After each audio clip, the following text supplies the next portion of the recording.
салом бинандагони азиз, имрӯз 30 апрел аст ва шуморо ба тамошои нашри навбатии барномаи ахбори озодӣ даъват мекунем. Сархати мавзӯъҳо аз ин қарор аст. Садҳо тоҷик дар фурудгоҳҳо ва марзи Русия дар мондаанд. Ба шаҳрвандони Тоҷикистон патент намедиҳанд. Аммо вазири корҳои хориҷии Русия мегӯяд, ин иқдом муваққатӣ аст. тафтиши таркиш дар анбори силоҳи Чехия хотима ёфт, вале ҷосусони рус, ки яке бо шиносномаи тоҷикӣ ба ин кишвар омада буд, ба ҷавобгарӣ кашида нашуданд. ва гӯсфанди ҳисориро аз худ накунед. Тоҷикистон талош дорад номи гӯсфанди беназирашро ҳифз намояд. хушхор бо лақаби Миша 152 килограмм, $15,000 нархаш ҳозир.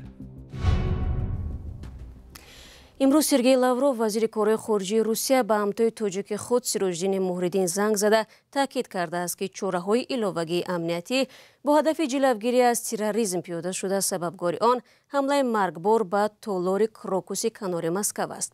дар ин ҳамла 144 кас ба ҳалокат расид. Русия 4 шаҳрванди Тоҷикистонро бо иттиҳоми таҳризиву иҷрои ин ҳамла ба ҳабс гирифтааст. баъди ҳамлаи 22 март азияти тоҷикон дар саросари Русия афзоиш ёфт.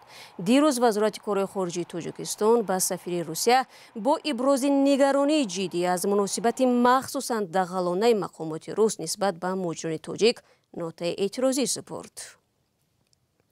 тибқи иттилои расмӣ, ҳафтаи гузашта дар фурудгоҳҳои Русия наздик ба 1000 шаҳрванди Тоҷикистон банд монда буданд. бар илова садҳо тоҷикон дар марзи Қазоқистону Русия дармонда, вуруди онҳо низ бо баҳонаҳои мухталиф ба таъхир гузошта мешуд.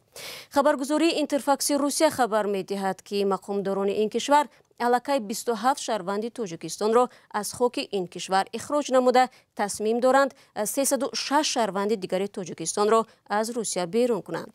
Лавров дар суҳбати телефонӣ изҳор намудааст, ки ин иқдомҳо махсус муқобили ягон миллат ё дин равона нашудааст. вазири рус ба тадриҷан ба эътидол овардани вазъ дар гузаргоҳҳо таъкид намудааст. аз фарду 1 май муҳоҷирони корӣ дар вилояти Саратови Русия ҳаққи кор дар таксиву нақлиёти ҷамъиятӣ ва ошхонаҳоро нахоҳанд дошт. ин маҳдудият то охири соли ҷорӣ амал карда ба муҳоҷироне дахл дорад, ки бо патент кор мекунанд. қарор дар ин заминаро волии Саратов Роман Бусаригин имзо намудааст. дар ҳамин ҳол дар дигар шаҳри Русия, Санкт-Петербург, муҳоҷирони тоҷик чанд рӯз мешавад патент гирифта наметавонанд. ин мавзӯъро ҳамкорам Мумин Аҳмадӣ пайгирӣ кард. маркази муҳоҷирати Санкт-Петербурги Русия мақомдорони ин идора дар 10 рӯзи ахир ба садҳо шаҳрванди Тоҷикистон патент ё иҷозаи кор надоданд. муҳоҷирони тоҷик мегӯянд, мақомоти рус бе ҳеҷ далеле дархосташон барои патентро рад мекунанд ё муҳлат барои муроҷиат ба патентро ба моҳҳо ақиб мегузоранд. як муҳоҷири тоҷик, ки 10 рӯз боз гурӯҳе аз дӯстонашро дар ин марказ ҳамроҳӣ мекунад, гуфт ба ҳисоби ӯ дар ин муддат дархости зиёда аз 500 муҳоҷири тоҷик барои патент рад шудааст. мақомоти рус ин вазъро шарҳ надоданд, вале муҳоҷирон мегӯянд, ҳадаф зоҳиран танҳо муҳоҷирони тоҷик аст, чун шаҳрвандони Ӯзбекистон чунин мушкил надоранд. мақомоти тоҷик рафтори мақомоти рус нисбат ба муҳоҷирони тоҷикро дағалона номиданд.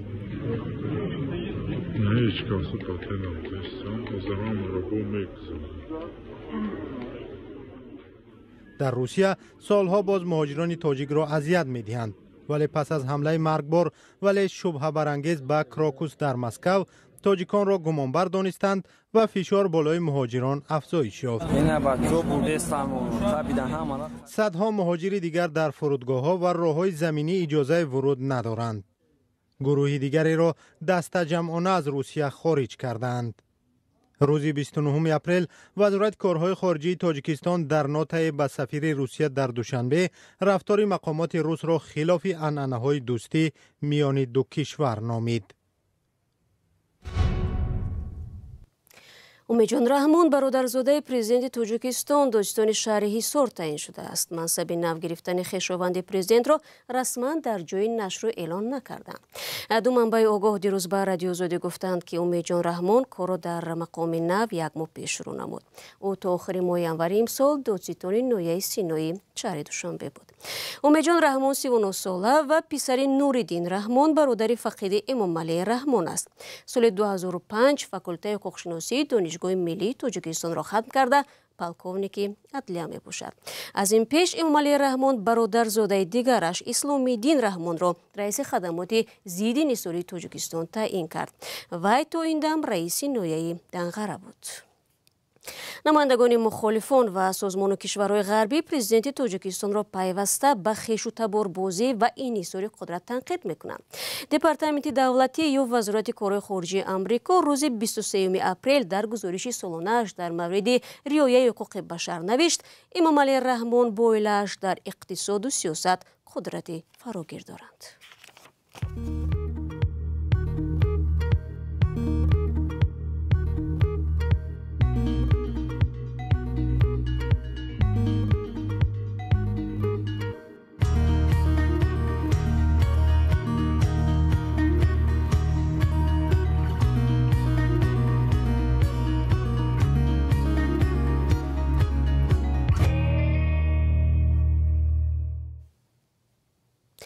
шумо барномаи ахбори радиои озодиро тамошо доред. 10 сол баъди таркиши дар як амбори сило дар ҷумҳурии Чех мақомоти тафтишотӣ таҳқиқро анҷом доданд ва гуфтанд, ки таркишро дар деҳаи Рбетитсе соли 2014 маҳз кормандони хадамоти ҷосусии Русия анҷом доданд.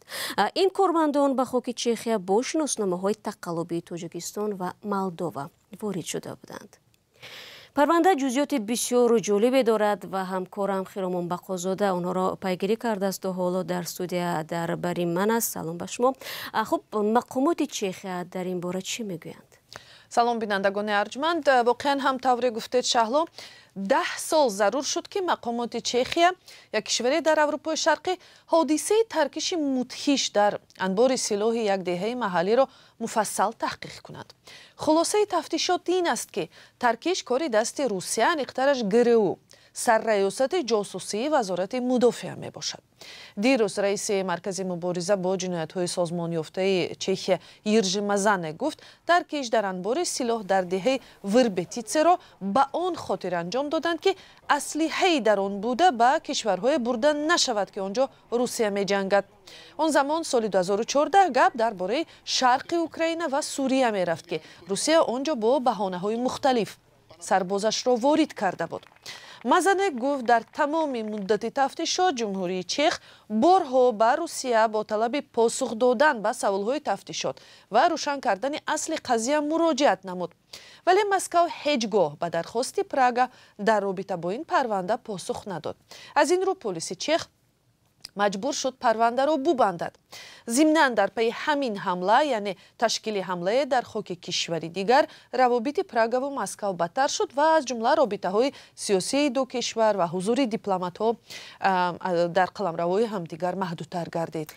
дар воқеъ ки будани ҳамлагарон ё ҷосусони рус ба назарам мавзӯи алоҳидаи мавриди таваҷҷӯҳ аст, чун на танҳо дар Чехия, балки дар Британия ҳам онҳоро дар ташкили ҳамла гумонбар медонанд. бале, мақомоти Чехия дар гузашта гуфтанд, ки дар ин ҳамла ду корманди сарраёсати ҷосусии Русия муттаҳам мешаванд ва таҳқиқи онҳо нишон дод, ки ин нафарон бо шиносномаҳои Молдова ва Тоҷикистон вориди кишвари аврупоӣ шуданд.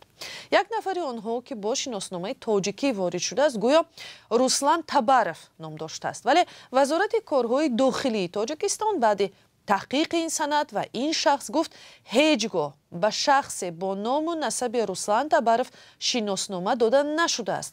давре ҳодисаҳои 4 сол баъди таркиш дар Чехия нишон дод, изи пои ин ду ҷосуси рус дар Британия дар як ҳамлаи дигари мудҳиши шаҳри Солсбери ҳам мушоҳида шуд.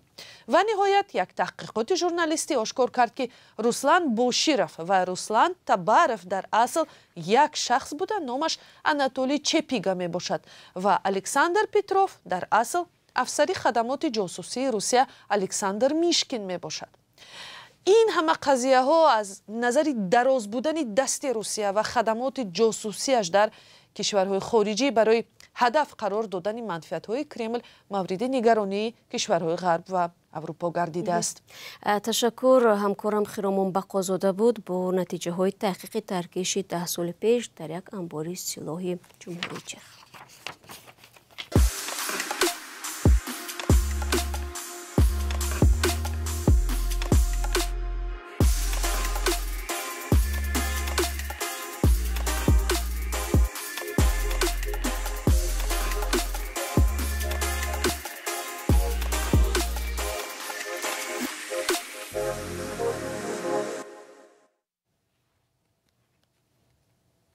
برنامه دوم میدیم. در تاجیکستان متخصصان زودپرور امیدوارند که یکی از گوسفندان ذاتی حصاری آنها تا تابستان امسال از 220 کیلو بیشتر وزن میگیرد و رکورد جهانی را میشکند.